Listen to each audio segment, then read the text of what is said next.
घोड़ा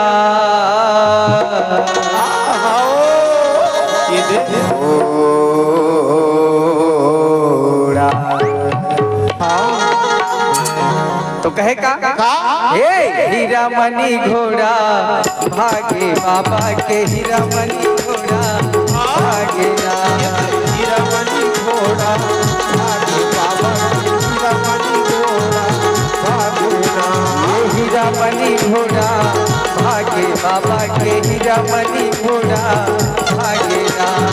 हीरा मनी घोड़ा भागे बाबा के हीरा मनी घोड़ा भागे ना। ये माता अमरौतिन के ललना कहाए हीरा मनी घोड़ा भागे बाबा के हीरा मनी घोड़ा भागे ना। ये महबूब दासी के ललना कहाए हीरा मनी घोड़ा भागे बाबा के हीरा मनी घोड़ा भागे ना।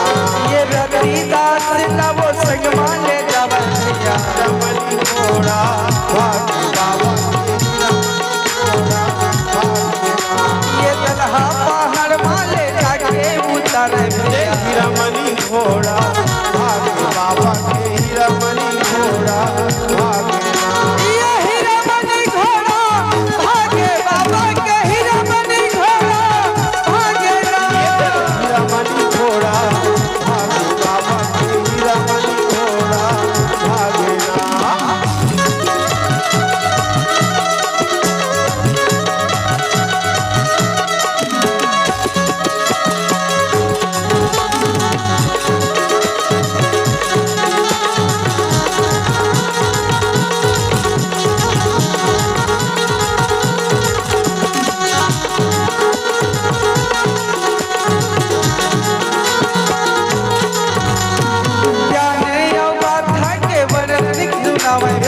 हीरा मनी घोड़ा भागे बाबा के हीरा मनी घोड़ा भागे ना।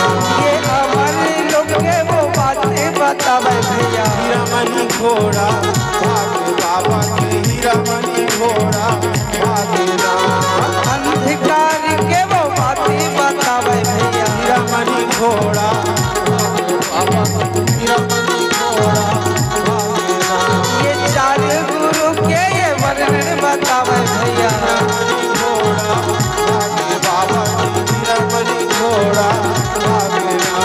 ये हीरा मनी घोड़ा भागे बाबा के हीरा मनी घोड़ा भागे ना।